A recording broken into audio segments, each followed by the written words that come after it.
Namaskar dosto, welcome to my channel Study Warrior. I hope you are doing well and great. So in today's session we discuss about your chapter, that is your 15. We discuss some natural phenomena. Okay. So in previous class 7th you study the chapter wind, storm and the cyclone. So in this chapter we discuss your topics lighting and the earthquake and the electric charge. Okay. So we start our chapter. क्या होता है, आपने देखा होगा हमारी body में क्या है, चार्ज है. इसकी वजह से ही हमें क्या करंट पकड़ लेता है. करंट क्यों पकड़ता है? क्योंकि हमारी बॉडी क्या है, चार्ज्ड है. तो एक साइंटिस्ट थे, कौन से साइंटिस्ट थे? थेल्स साइंटिस्ट थे, जिन्होंने बताया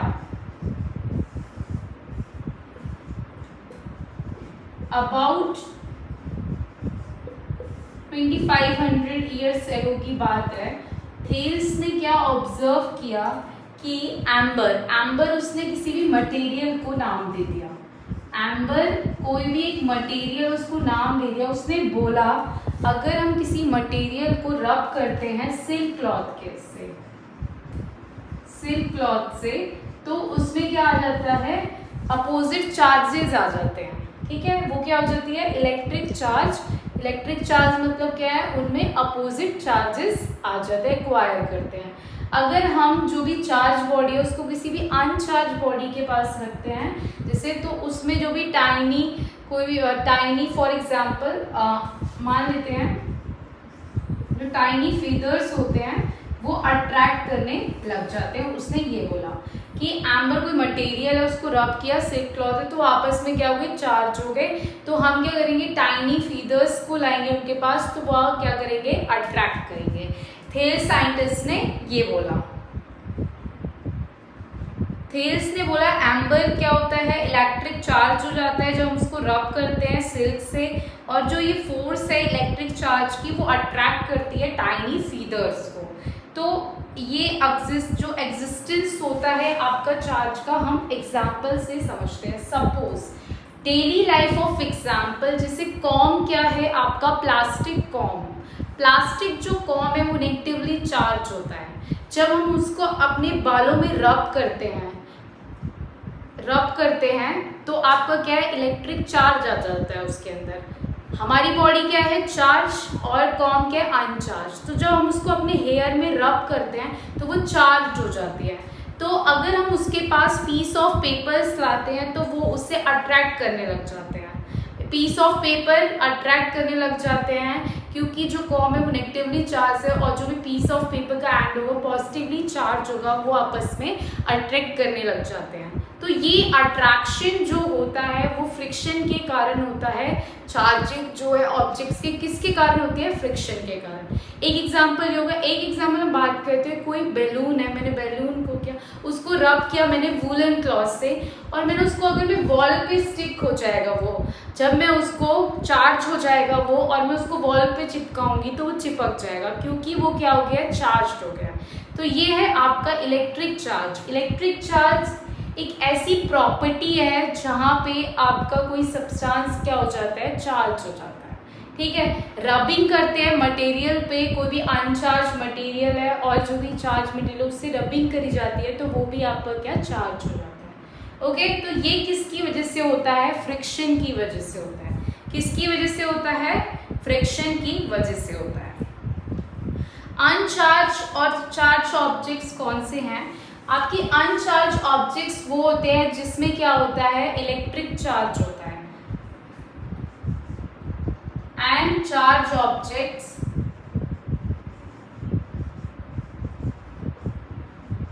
have electric charge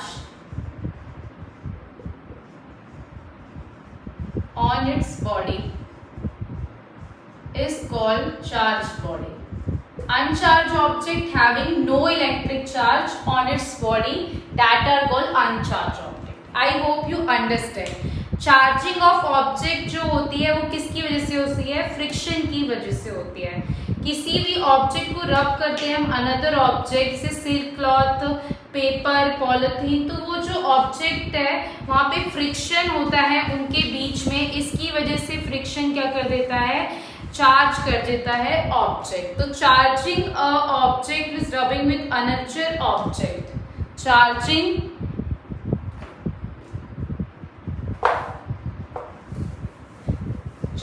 of object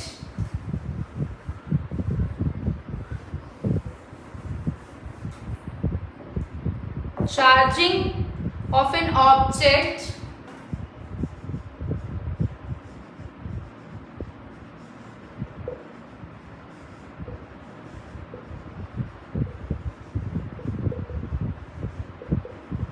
with charge of an object with rubbing by another object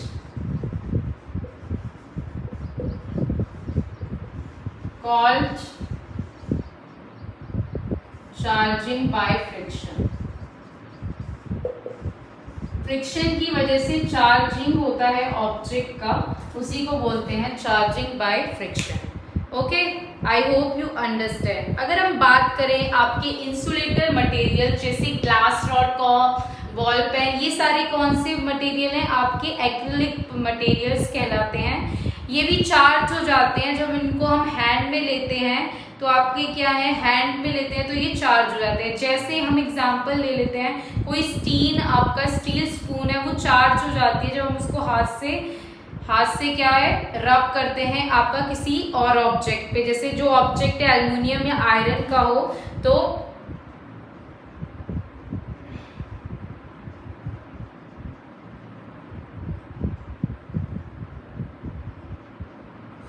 आपकी चार्ज हो जाते हैं, क्योंकि कंडक्टिंग मटेरियल्स होते हैं मेटल। ओके, जैसे हमारा स्किन भी क्या है, कंडक्टर है आपका इलेक्ट्रिसिटी का, जिसमें इलेक्ट्रिक चार्ज आपका मूव होता रहता है। ओके, अब हम बात करेंगे फ्रिक्शन चार्जेस की। जब कोई दो ऑब्जेक्ट्स को रब किया जाता है तो जो बोथ द ऑब्जेक्ट्स क्या हैं, चार्ज हो जाते हैं फ्रिक्शन से, उसी को बोलते हैं charging by friction of opposite charges. जब इलेक्ट्रॉन जो है एक्वायर्ड करता है, हम ग्लास रॉड को रब करते हैं सिल्क से, तो जो ग्लास रॉड होती है उसमें पॉजिटिव चार्ज आ जाता है। जब ग्लास रॉड को मैं किससे करती हूँ, सिल्क क्लॉथ से रब करती हूँ, तो ग्लास रॉड के अंदर पॉजिटिव चार्ज आ जाता है और सिल्क क्लॉथ के अंदर नेगेटिव चार्ज आ जाता है। ओके, तो जो भी ऑब्जेक्ट्स होते हैं आपके क्लियर प्लास्टिक के, वो आपके पॉजिटिव चार्ज होता है उनमें रबिंग पे, और जैसे पॉलिथीन प्लास्टिक्स जो होते हैं उन पे नेगेटिव चार्ज होता है। Okay, how rubbing charges various object. जो भी सारे ऑब्जेक्ट्स हैं वो आपके किससे बने होते हैं, एटम से बने होते हैं। एटम्स के अंदर दो चार्ज होते हैं, एक होता है पॉजिटिव चार्ज, एक होता है नेगेटिव चार्ज। जब कोई भी आपके, जो आपने देखा होगा, प्रोटॉन जो होता है इनसाइड द न्यूक्लियस प्रेजेंट होता है, इलेक्ट्रॉन आपका आउटर में प्रेजेंट होता है। तो जब भी आपका कोई ऑब्जेक्ट क्या है, लूज करता है नेगेटिवली चार्ज इलेक्ट्रॉन रबिंग के थ्रू, जब भी कोई इलेक्ट्रॉन, आपको मैंने क्या बताया है,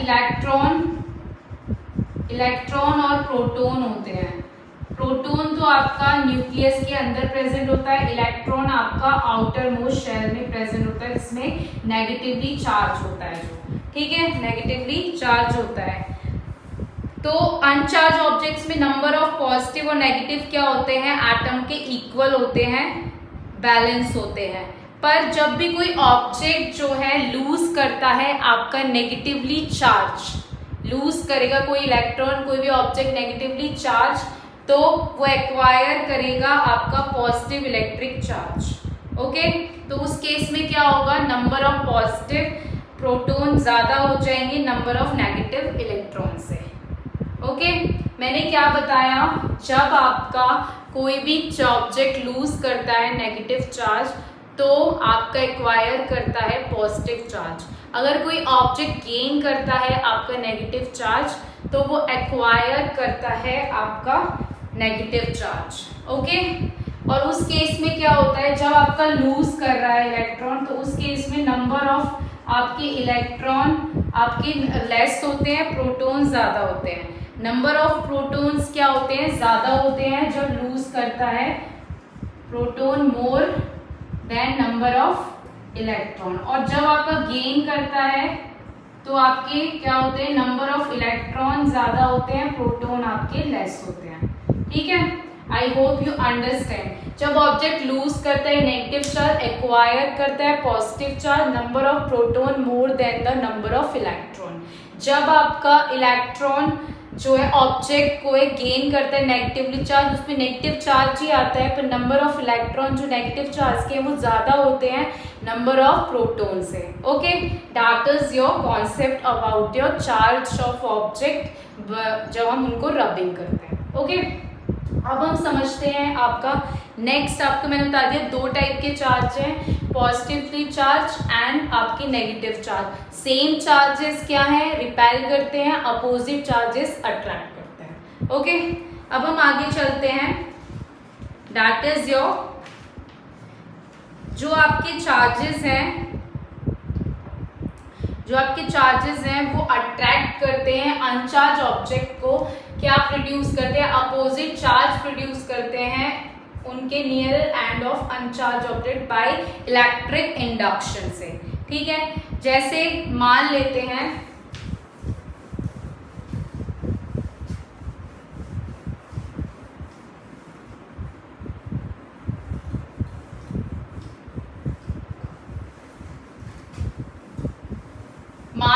सपोज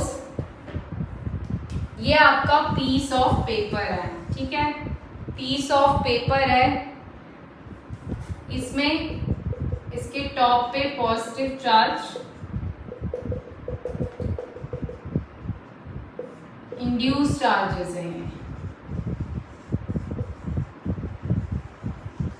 और ये आपका प्लास्टिक कॉम है जो अनचार्ज बॉडी है। ये प्लास्टिक कॉम है जो अनचार्ज बॉडी है। क्या होता है, सपोज जो नेगेटिवली चार्ज कॉम है वो आपकी small of peace of paper से अट्रैक्ट करती है जो भी क्या है, अनचार्ज है। ठीक है, नेगेटिवली चार्ज क्या करता है, प्रोड्यूस करता है अपोजिट चार्ज। जैसे ये आपका नेगेटिव चार्ज है तो ये प्रोड्यूस करेगा पॉजिटिवली चार्ज, तो इनमें क्या होगा, अट्रैक्शन होगा, अट्रैक्ट करेगा जो टॉप एंड है पेपर का, किससे, इलेक्ट्रिक इंडक्शन से। क्योंकि जो आपकी नेगेटिव चार्ज है प्लास्टिक कॉम के अंदर वो रिपेल करता है इलेक्ट्रॉन को top of the side of paper two it's bottom side. तो टॉप साइड को आपका पॉजिटिवली चार्ज हो जाता है और बॉटम को नेगेटिवली चार्ज। तो अट्रैक्शन जो होता है आपका अपोजिट चार्जेस में, वो ही रिजल्ट करता है पेपर को अट्रैक्ट करने के लिए प्लास्टिक कॉम से। तो पॉजिटिवली चार्ज ऐसे ही ग्लास रॉड क्या है, अट्रैक्ट करता है अनचार्ज ऑफ पीस ऑफ पेपर को इंडक्शन से negatively charge at the top end of the paper. Okay, मैंने क्या बताई, नेगेटिवली चार्ज है तो ये आपके पास क्या है, इलेक्ट्रॉन क्या है जो भी आपके अपोजिट चार्जेस करता है। अगर ये नेगेटिव है ये अपोजिट चार्ज प्रोड्यूस करेगा टॉप पे, और बॉटम पे नेगेटिवली चार्ज, और इससे क्या है, अट्रैक्शन करेगा। इस तरीके से आपका ये होता है, और ये कौन सी मेथड से होता है, इलेक्ट्रिक इंडक्शन से आपका अपोजिट चार्ज प्रोड्यूस करता है। Okay, I hope you understand. अब हम बात करेंगे एक ऐसा डिवाइस है जिससे हम करंट को डिटेक्ट करते हैं। आप 11th क्लास में पढ़ेंगे और डिटेल में, यहाँ पे ऐसे पढ़ लेते हैं, इलेक्ट्रोस्कोप है ऐसा डिवाइस जो आपका करंट को डिटेक्ट करता है, उसको बोलते हैं electroscope. The device detecting electric charge on an object, that is called your electroscope. The device which detect the electric charge on an object that is called electroscope. electroscope में क्या होता है, आपका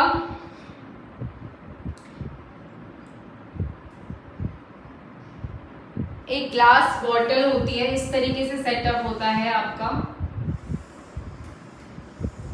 इस तरीके से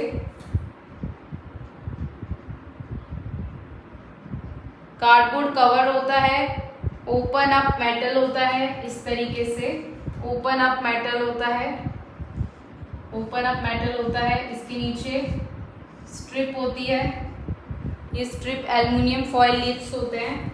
ये आपके कैसे होते हैं, एल्युमिनियम फॉयल लीव्स। ये होती है कार्डबोर्ड कवर होता है, और क्या होता है, cardboard cover, aluminium foil leaves होती है, ग्लास बॉटल होती है, ओपन अप मेटल होता है। ये कैसा है, open up metal, open up metal और ग्लास बॉटल। अब समझते हैं क्या होता है। कोई भी ऑब्जेक्ट, सपोज आपकी ग्लास रॉड क्या होती है, आपकी पॉजिटिवली चार्ज होती है, ठीक है, पॉजिटिवली चार्ज होती है। जब कोई ऑब्जेक्ट पॉजिटिवली चार्ज हो या नेगेटिवली चार्ज हो, वो कॉज करता है एल्युमिनियम जो लीव्स है उनको डाइवर्स कराता है, और जब वो टच होती हैं आपकी मेटल टॉप से, ठीक है, जब वो मेटल टॉप एंड से टच होती है, ये आपका कार्डबोर्ड कवर है, ये मेटल टॉप होता है, इससे जब टच होती है एल्युमिनियम फॉयल लीव जो आपका डाइवर्स होता है और फोल्ड अप हो जाता है, ठीक है। समझते हैं कैसे। जितना ज़्यादा अमाउंट ऑफ इलेक्ट्रिक चार्ज इसमें ट्रांसफर किया जाता है उतना ही एल्युमिनियम लीव आपकी डाइवर्स करती है। कोई भी ऑब्जेक्ट इसमें कोई इलेक्ट्रिक चार्ज नहीं है तो एल्युमिनियम फॉयल आपकी क्या है, डाइवर्स नहीं करेगी, ठीक है। मैंने क्या बताया, इलेक्ट्रोस्कोप के अंदर मेटल टॉप होता है, कार्डबोर्ड कवर, एल्युमिनियम फॉयल। ये कब डाइवर्स करती है, जब कोई भी हैवी अमाउंट में चार्ज प्रोड्यूस किया जाता है मेटल टॉप से, इसके अंदर एल्युमिनियम लीव आपकी डाइवर्स करती है। अगर नहीं होता तो ये फोल्ड अप रहती है। जितना ज्यादा चार्ज होगा उतना ही ज्यादा एल्युमिनियम लीव आपकी डाइवर्स करेगी। Okay, so that is about your. अब हम समझते हैं इलेक्ट्रिक चार्ज जो है आपका ट्रांसफर होता है एल्युमिनियम लीव से, वो भी एक मैटर पेपर स्लिप से। Okay, electric charge can be transferred from a charge object to another object. कोई भी जो इलेक्ट्रिक चार्ज कैसे ट्रांसफर हो रहा है, एक चार्ज ऑब्जेक्ट से अनदर चार्ज ऑब्जेक्ट पे थ्रू मेटल कंडक्टर के थ्रू हो रहा है। ये मेटल जो है टॉप, इसके थ्रू आपका ट्रांसफर हो रहा है charge object to another charge object. Okay, अब डिटेक्शन कैसे होता है चार्ज का, इलेक्ट्रोस्कोप की हेल्प से समझते हैं। जब हम इसको टच करते हैं, मेटल टॉप जो है आपका इलेक्ट्रोस्कोप का मेटल टॉप है, जब कोई हम इसको टच करते हैं टॉप को, तो एल्युमिनियम लीव क्या है, डाइवर्स हो जाती है, ओपन हो जाती है जब भी कोई ऑब्जेक्ट में इलेक्ट्रिक चार्ज होता है। जब कोई हम इसको टच करते हैं, जब आपके इलेक्ट्रोस्कोप में जो एल्युमिनियम लीव्स है वो आपकी डाइवर्स नहीं होती, तो आपका कोई भी इलेक्ट्रिक चार्ज नहीं है। ओके, सिंपल सी भाषा मैंने क्या बताया, जब भी मेटल टॉप पे आपके कोई भी ऑब्जेक्ट क्या है जो चार्ज होगा वो आपका ट्रांसफर करेगा इसके अंदर, तो क्या होगा, ये लीव आपकी डाइवर्स करेगी। अगर कोई ऑब्जेक्ट जो आपका टॉप ऑफ इलेक्ट्रोस्कोप पे आ रहा है डाइवर्स नहीं कर रहा है, तो वो आपका अनचार्ज ऑब्जेक्ट होगा। आई होप यू अंडरस्टैंड। सब किस पे डिपेंड करता है, एल्युमिनियम फॉयल लीव्स पे डिपेंड करता है। इसी में एक और कॉन्सेप्ट समझ लेते हैं। जब हम क्या करते हैं, जो मेटल टॉप है आपकी चार्ज इलेक्ट्रोस्कोप का, उसको जब टच करते हैं फिंगर से, तो आपका चार्ज फ्लो होता है आपके अर्थ पे हमारे हैंड से और बॉडी से, उसी को अर्थिंग कहते हैं। मैंने क्या बताया, the process in which the top of the charge electroscope is touched with the fingers and is charge flow to the earth through our hands, our body, that is your earthing. Earthing एक ऐसा process है, earthing is the process in which charge transfer from our hand or body to the earth, that is called your earthing। उसको क्या कहते हैं, आपका earthing. Earthing जैसे आपके जो आपने देखा होगा, जो आपके घर में क्या होता है, वायरिंग होती है हाउसेस की, बिल्डिंग्स में जो फ्लो है इलेक्ट्रिक चार्ज का वायरिंग के थ्रू करा जाता है हाउसेस में, वही क्या होता है, आपका अर्थिंग होता है। जो हम वायरिंग करते हैं हाउसेस में और अदर बिल्डिंग्स में कि हमें कोई भी करंट वगैरह ना लगे और कोई शॉक्स ना लगे, वही मेटल वायर्स जो होती है यूज होती हैं, अर्थ वायर्स, उसी को हम कहते हैं आपका earthing. I hope you understand, आपको समझ आ गई। वो जो आपके अर्थ पे वायर्स यूज होती हैं उन्हीं को हम कहते हैं आपके अर्थ वायर्स और मेटल वायर्स, जो आपके हाउस वगैरह में यूज की जाती हैं कि कोई भी इलेक्ट्रिक करंट का लीकेज ना हो और हमें इलेक्ट्रिक शॉक्स ना हो, उसी को हम कहते हैं earthing. I hope you understand. अब हम समझते हैं आपका next topic, that is your electric discharge. ऐसा डिस्चार्ज जिसमें आपका इलेक्ट्रिक करंट क्या हो, पास हो एयर में और वहाँ पे मूवमेंट होने लग जाए इलेक्ट्रिक चार्जेस का, उसे कहते हैं इलेक्ट्रिक डिस्चार्ज। जहाँ पे इलेक्ट्रिक करंट का पास हो एयर के अंदर और मूवमेंट होने लग जाए इलेक्ट्रिक चार्जेस का, उसी को बोलते हैं इलेक्ट्रिक डिस्चार्ज। क्या होता है, एयर जैसे आपका नॉन कंडक्टर है इलेक्ट्रिसिटी का, एयर क्या है, कंडक्ट नहीं करती इलेक्ट्रिसिटी, ठीक है। एयर क्या है, नॉन कंडक्टर इलेक्ट्रिसिटी है, मतलब क्या है, बैड कंडक्टर बोल सकते हैं इलेक्ट्रिसिटी का। वो नॉन कंडक्टर है, कंडक्ट नहीं करता है इलेक्ट्रिसिटी। तो जो भी इलेक्ट्रिक चार्जेस होते हैं वो आपके क्या है, सरफेस पे बहुत ज़्यादा हो जाते हैं, क्योंकि उनके बीच में क्या है, एयर है और वो स्पार्किंग के फॉर्म में आते हैं, जैसे जिसको हम लाइटनिंग कहते हैं। क्योंकि उससे क्या होता है, जो भी एनर्जी होती है वो ज़्यादा हीट हो जाती है और एयर क्या है, आपकी स्पार्किंग और लाइट बहुत ही ब्राइट में आपके होने लग जाती है। तो ये इंसुलेशन है इनके बीच में, एयर है इनके बीच में, उसकी वजह से क्या होता है, इलेक्ट्रिक चार्ज पास हो जाते हैं। तो मैंने यही बताया, the passage of electric current in air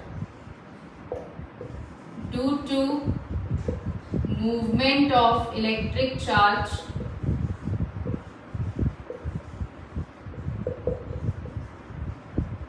उसी को क्या कहते हैं हम, इलेक्ट्रिक डिस्चार्ज। इलेक्ट्रिक डिस्चार्ज क्या है, the passage of electric current in air due to the movement of electric charge called electric discharge. Okay, electric discharge positive negative charge क्या करते हैं, आपके आपस में कैंसिल आउट हो जाते हैं। उसकी वजह से क्या है, आपको प्रोड्यूसिंग साउंड सुनाई देती है, क्रैकिंग साउंड, जिसको हम थंडर कहते हैं। ओके, अब हम इसी के बाद आपका इलेक्ट्रिक डिस्चार्ज आपको पता चल गया होगा कि जहाँ पे आपका इलेक्ट्रिक अपोजिट चार्जेस जो होते हैं वो आपस में क्या है, कैंसिल हो जाते हैं। तो वहीं पे क्या हो जाता है, स्पार्किंग और थंडर आपका स्टार्ट हो जाता है, उसी को हम क्या कहते हैं, आपका थंडरस्टॉर्म। अब हम डिस्कस करेंगे आपके लाइटनिंग। लाइटनिंग भी क्या है, आपका एक तरीके का क्या है, डिस्चार्ज है, इलेक्ट्रिक डिस्चार्ज, जो आपको दिखाई पड़ता है रेनी सीजन्स में क्लाउड्स के अंदर। तो वही the bright flash of light, आपने देखा होगा स्पार्किंग जो होती है, bright flash of light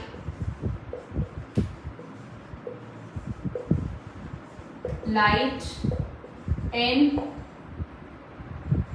the sky, the bright flash of light in the sky, और बोल सकते हैं in clouds, in the clouds we see in the clouds, this is called your lightning। समझ लेते हैं लाइटनिंग क्या है। रेनी सीजन में क्या होता है, ज्यादातर ये चीजें दिखाई देती हैं जब बारिश होती है। क्या होता है आपका, लाइटनिंग भी क्या है, एक इलेक्ट्रिक डिस्चार्ज है जो आपके चार्जेस के बीच में होता है, अपोजिट चार्जेस के। लाइटनिंग क्या है, आपका ग्रेट इलेक्ट्रिक स्पार्क है, जिसमें आपको प्रोड्यूसिंग भी साउंड भी होती है, जो आपकी क्या है, इलेक्ट्रिक चार्जेस से होती हैं। तो इलेक्ट्रिक नेचर है जो लाइट का, वो आपका किसने किया था, कौन से साइंटिस्ट ने, बेंजामिन फ्रैंकलिन ने जो आपका नेचर ऑफ इलेक्ट्रिक चार्ज बताया था, इलेक्ट्रिक नेचर ऑफ लाइटनिंग बताया था। किसने?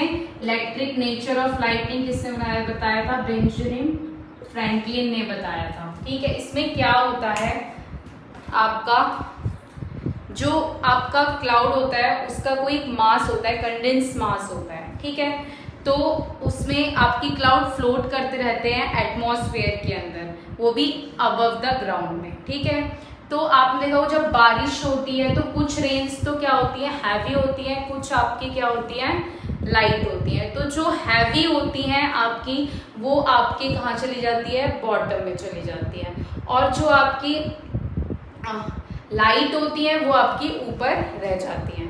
ठीक है, जैसे क्लाउड है, कुछ आपकी जो हैवी होती हैं वो तो आपकी कहाँ चली जाती हैं, बॉटम में चली जाती हैं, और जो हैवी होती हैं वो ऊपर की तरफ, जो लाइट होती है वो ऊपर की तरफ रहती है। मैंने क्या बताया, जब बारिश होती है कुछ हैवी होती है और कुछ आपकी रेन लाइट होती हैं, तो क्या होता है, कुछ तो आपकी नीचे आ जाती हैं और आपकी हैवी तो नीचे आ जाती है बॉटम में, और जो लाइट है वो टॉप में चली जाती है। ठीक है, तो क्या होता है, जब आपका क्लाउड डेवलप हो जाता है, बहुत ज़्यादा विंड, हवा के प्रेजेंस में जो वाटर ड्रॉपलेट्स आपके प्रेजेंट होते हैं, किसमें, क्लाउड के अंदर। तो मैंने आपको बताया जब बारिश होती है कुछ आपके हैवी ड्रॉपलेट्स होते हैं, कुछ आपके लाइट ड्रॉपलेट्स होते हैं। जो हैवी होते हैं वो आपके बॉटम में आ जाते हैं, और जो आपके लाइट होते हैं वो ऊपर चले जाते हैं, रिक्वायर कर लेते हैं चार्ज। तो जो ये अपोजिट चार्जेस होते हैं आपके क्लाउड के अंदर, ये क्या करते हैं, आपस में ये ड्रॉपलेट्स क्या है, रब करते हैं क्लाउड के अंदर। तो ये जब रब करते हैं तो क्या होता है, बहुत ही ज़्यादा अमाउंट में आपका रबिंग होती है, और उससे क्या है, bright splash of light produced होती है। तो उससे क्या है, जितनी ज़्यादा ब्राइट ऑफ लाइट प्रोड्यूस्ड होती है, और किसके प्रेजेंस में होती है, जिनके बीच में क्या होती है, एयर होती है बिटवीन देम, जब ये अपोजिट चार्जेस रब करते हैं। जब ये अपोजिट चार्जेस रब करते हैं तो आपका बहुत ही ब्राइट स्प्लैश प्रोड्यूस्ड होता है, जिसको हम ये कहते हैं लाइटनिंग। और इसकी वजह से क्या, एयर के बिटवीन में ये करते हैं, तो क्या होता है, जो भी एयर होती है वो भी बहुत ज़्यादा हीट हो जाती है, हाई टेम्परेचर हो जाता है। तो इसकी वजह से क्या होता है, आपकी ज़्यादा हीट होने की वजह से आपकी जो आपको स्पार्किंग और साउंड्स, प्रोड्यूसिंग साउंड सुनाई देती है, जिसको हम क्या कहते हैं, थंडर कहते हैं। इस तरीके से होता है।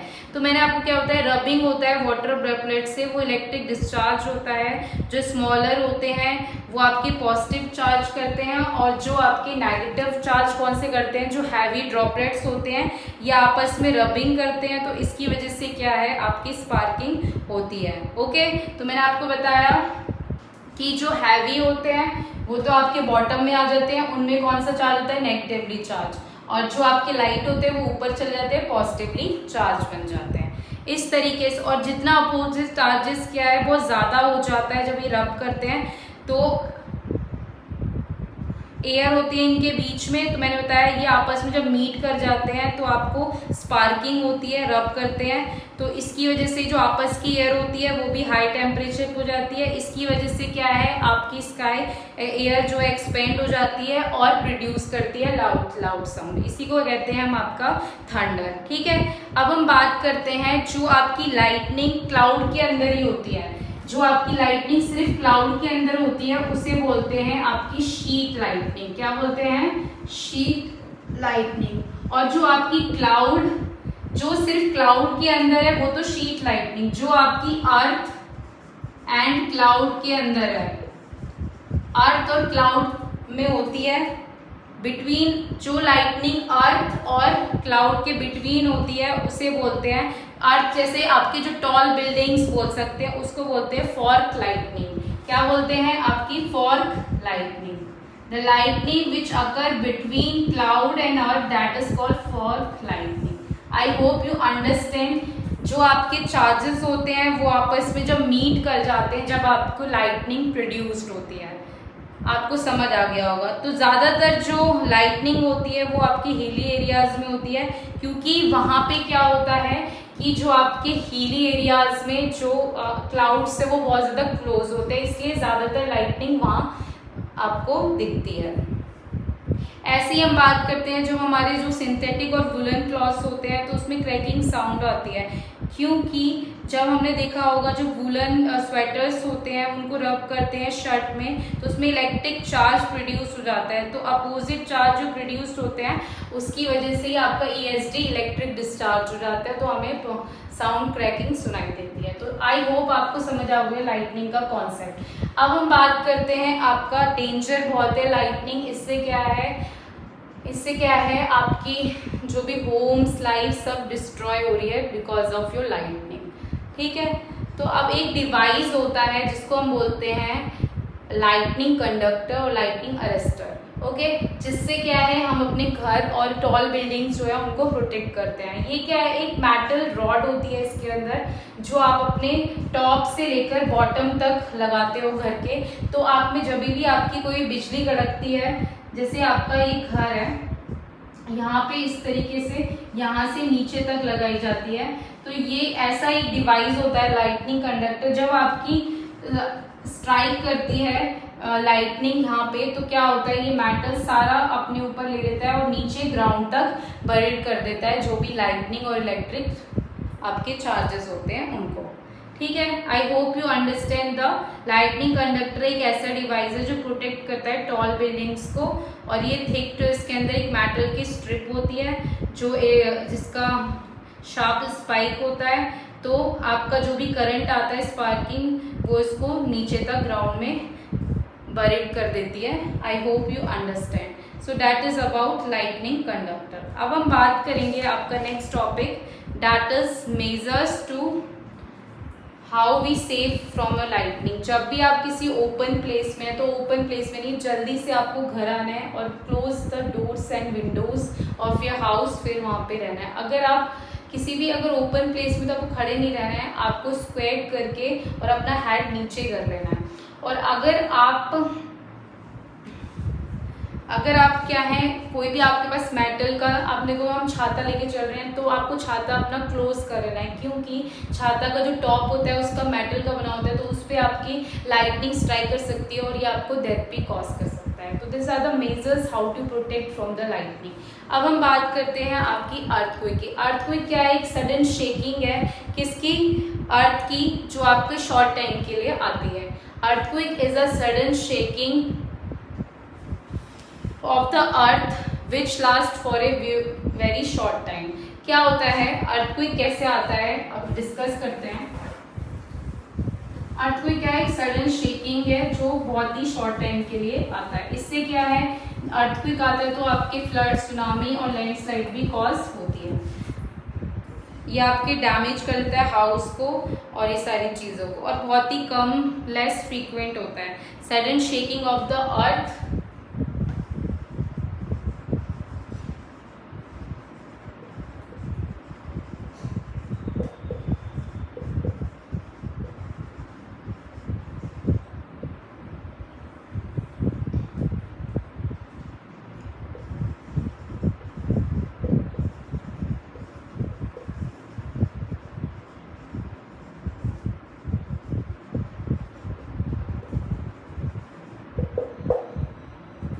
अर्थक्वेक वही होता है, अर्थक्वेक की वजह से ही डैमेज होता है हमारे लाइफ प्रॉपर्टी को। जैसे आपका भुज डिस्ट्रिक्ट जो गुजरात का है, उसमें 26 जनवरी 2001 को आपका अर्थक्वेक आया, जिससे पूरा डैमेज हो गया था लाइफ प्रॉपर्टी और हाउसेस को और पर्सनस को भी।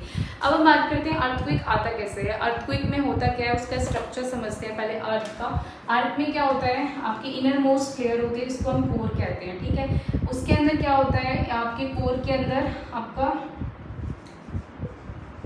मॉल्टन आयरन और सॉलिड आयरन प्रेजेंट होते हैं, और ये बहुत ही हॉट होता है, ठीक है। कोर आपका इनर मोस्ट लेयर है और ये बहुत ज़्यादा हॉट होता है, ठीक है। और ये आयरन से मोस्टली आपका मेडअप होता है, तो इसमें एक्सट्रीमली हॉट होता है और ये आपका लिक्विड होता है, इसमें मॉल्टन आयरन, और इनर कोर में क्या है आपका हाई प्रेशर होता है और सॉलिड आयरन भी होता है। अब नेक्स्ट है आपका मेंटल। मेंटल क्या होता है, आपका जो रीजन मिडल रीजन है जिसको हम सेंट्रल रीजन होते हैं, जो आपके क्रस्ट और कोर के बीच में होता है वो मेंटल रीजन होता है। कोर की वजह से ये बहुत ज़्यादा हॉट होता है, इसकी वजह से ही मेंटल भी आपका धीरे धीरे हॉट हो जाता है स्लोली, और ज़्यादा हॉट होने की वजह से इसमें कन्वेंशनल करंट प्रोड्यूस होता है आपका, वही इसको क्या बनाता है धीरे धीरे स्लोली हॉट बना देता है। ओके, तो इसके अंदर क्या है आपके सॉलिड डेंस रॉक्स प्रेजेंट होते हैं मेटल के अंदर, जैसे आपका हॉट मॉल्टन रॉक्स ये होते हैं जैसे लावा वॉल्केनो। तो हीट जो आती है कोर आपकी किसके अंदर से, कोर के अंदर से, वो मेटल को आपकी क्या कर देती है, वार्म कर देती है, और क्या प्रोड्यूस कराती है, कन्वेंशन करंट प्रोड्यूस कराती है मेटल के अंदर। ओके, और नेक्स्ट है आपका क्रस्ट। क्रस्ट क्या है, आपकी आउटर मोस्ट लेयर है किसकी, अर्थ की, और जहाँ पे आपकी क्या है प्लेट्स होती हैं, और इसमें क्या है आपके लाइट रॉक्स होते हैं। यहाँ पे क्या होते हैं आपके, जैसे क्रस्ट क्या है, जैसे आपका लैंड क्या है, क्रस्ट ही है, ठीक है। तो क्रस्ट क्या है, जैसे आपके ओशियंस हो गए, जो आपके बहुत सारे क्रस्ट क्या हैं, बहुत सारे पीसेस में होते हैं फ्लैट, जैसे आपके बाथरूम टाइल्स हो गई, हर एक पीसेस जो अर्थ क्रस्ट का है वो क्या है आपका प्लेट है। हर एक पीस जो है अर्थ क्रस्ट का वो क्या कहलाता है, प्लेट कहलाता है। जैसे आपकी कॉन्टिनेंटल प्लेट्स हो गई, ओशियन प्लेट्स हो गई, जो भी आपके कॉन्टिनेंट्स हैं उनकी क्या है प्लेट्स हैं, ऐसे ही आपके ओशियंस की क्या है प्लेट्स हैं, और ऐसी आपकी टेक्टिकल्स क्या है प्लेट्स है। तो आपका क्रस्ट क्या है, आउटर मोस्ट लेयर है जो आपकी अर्थ की, ठीक है। तो कन्वेंशनल करंट क्या है आपका मेंटल में होता है, और जो प्लेट्स अर्थ क्रस्ट है वो वहाँ पे आपकी मूव करती रहती हैं वेरी स्लोली। तो रीज़न क्या है अर्थक्वेक आने का, जो क्रस्ट है वो आपका नंबर ऑफ प्लेट से बना हुआ है, तो which are able to move, जो मूव करती रहती हैं। क्या होता है अर्थक्वेक कैसे आता है, जो क्रस्ट है उसको वो आपकी कॉन्टिनेंटल ओशियन प्लेट से बना हुआ है, तो आपकी प्लेट्स क्या है मूव करती रहती है। क्या होता है आपकी, सपोज ये दो प्लेट्स हैं, क्या होता है अगर ये प्लेट इसकी एजेस पे इसके ऊपर ऐसे आ जाती है तो आपका अर्थक्वेक एग्जिस्ट हो जाता है। जहाँ पे आप बोल सकते हैं जब आपका रॉक्स का इंटेंगलमेंट हो जाता है तो अर्थक्वेक एग्जिस्ट हो जाता है। कैसे, जब स्लाइड करती है एक प्लेट दूसरी प्लेट पे तो वहाँ पे भी क्या है आपका अर्थक्वेक एग्जिस्ट कर जाता है। बोल सकते हैं जब आपका आपस में टैकल करना प्लेट्स का ऐसे करके, आपकी जब प्लेट्स ऐसे मूव करती रहती हैं और एक दूसरे के ऊपर स्लाइड करें तभी आपका अर्थक्वेक एग्जिस्ट करता है। प्लेट्स जो हैं आपकी रॉक से बनी होती है, इनकी रफ एजेस होती हैं, तो आपस में जब ये आपकी क्या है रब करती हैं एक दूसरे में तो आपका क्या होता है स्टॉप मूविंग हो जाता है। तो इससे क्या है ये दोनों ही आपस में मूव नहीं कर पाती, तो इसमें क्या है आपका इंटेंगलमेंट हो जाता है, जिससे क्या है प्रेशर हो जाता है बिल्डअप दो प्लेट्स के बीच में, और प्रेशर की वजह से क्या होता है इंटेंगलमेंट हो जाता है रॉक्स का दो प्लेट्स का, और आपका क्या प्रोड्यूस हो जाता है अर्थक्वेक प्रोड्यूस हो जाता है। जब आपका ये हो रहा होता है तो जो अमाउंट ऑफ एनर्जी प्रोड्यूस होती है इसको करने के लिए, तो वहाँ पे शॉक वेव्स प्रोड्यूस्ड होती हैं जो क्या बनाती है सिस्मिक वेव्स बनाती हैं, और अर्थ को क्या कराती है शेक कराती है, तो अर्थक्वेक आपका हो जाता है। और ये प्लेट्स अर्थ क्रस्ट की मूव करने लग जाती हैं फिर से यही इंटेंगलमेंट होता रहता है। इस तरीके से एक तरीका है जब आपकी दो प्लेट्स टकराती हैं तब आपका अर्थक्वेक आता है, और जब आपकी ये आपस में कोलाइड करती हैं, जब दो प्लेट्स आपस में कोलाइड करती हैं, जैसे आपकी कॉन्टिनेंटल प्लेट और ओशियन प्लेट मान लेते हैं, तो ये क्या है या तो आपका जब कोलाइड करती है या तो ये ऊपर की तरफ आपका हिमालय बना देंगी या नीचे की तरफ चली जाएंगी। तो इस तरीके से आपका अर्थक्वेक आता है। जैसे आपका कॉन्टिनेंटल ओशियन या तो आपका हिमालय बन जाएगा माउंटेन जिससे बोलते हैं, या तो आपका नीचे ग्राउंड की तरफ चली जाएंगी ओशियन की तरफ। ओके, इस तरीके से ये कोलाइड करती हैं। तो अर्थक्वेक कैसे आता है मैंने आपको बता दिया, जब एक प्लेट दूसरे पे स्लाइड करती है और कोलाइड करती है उसी को हम कहते हैं आपका अर्थक्वेक हो आ गया। ओके, अब हम बात करते हैं आपके सिस्मिक जोन्स वो जोन्स होते हैं अर्थ क्रस्ट के जहाँ पे सबसे ज़्यादा अर्थक्वेक आता है।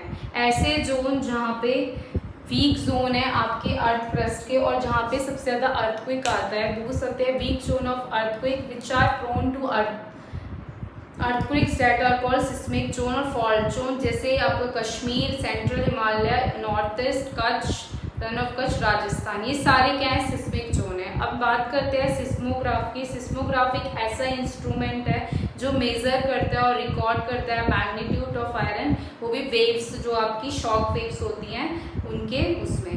ऐसा इंस्ट्रूमेंट जो कितना मैग्नीट्यूड होगा अर्थक्वेक को उसको मेजर करता हो in the form of your shock waves, उसी को बोलते हैं seismograph. The instrument which can measures the earthquake magnitude in terms of shock waves, that is called your earthquake। अब एक रिचर स्केल होता है जो आपका मेजर करता है अर्थक्वेक को। ओके, अर्थक्वेक के मैग्नीट्यूड को मेजर करता है कि कितना आपका अर्थक्वेक हैवी हो सकता है, उसको हम कैसे मेजर कर सकते हैं, रिचर स्केल से इंटेंसिटी अर्थक्वेक की मेजर कर सकते हैं। अब प्रोटेक्शन आपको क्या लेने हैं, आपको जब आप आजकल क्या है, आप जब भी अपना घर बना रहे हो प्रोटेक्ट कैसे कर सकते हैं अर्थक्वेक से। जब भी आप अपना घर बना रहे हो तो आपको जो रूफ है वो मड से बनानी है, ज़्यादा हैवी में नहीं बनानी है कि अर्थक्वेक आए तो आपकी बिल्डिंग गिरे ना। कोई भी जो भी टॉल ऑब्जेक्ट, शेल्फ्स है और जो भी कुछ है आपका वो आपको दीवार के अंदर फिट करना है और जो भी टॉल ऑब्जेक्ट्स है उनको ऊपर नहीं रखना है जिससे वो आपके ऊपर गिर सके। और अगर आप बेड पे हैं तो बेड पे आपको पिल्लू लेके अपना हेड वगैरह ऐसे करके कर लेना। इस तरीके से आप अपने आप को प्रोटेक्ट कर सकते हैं अर्थक्वेक से। Okay, thank you so much. So here I and up my session.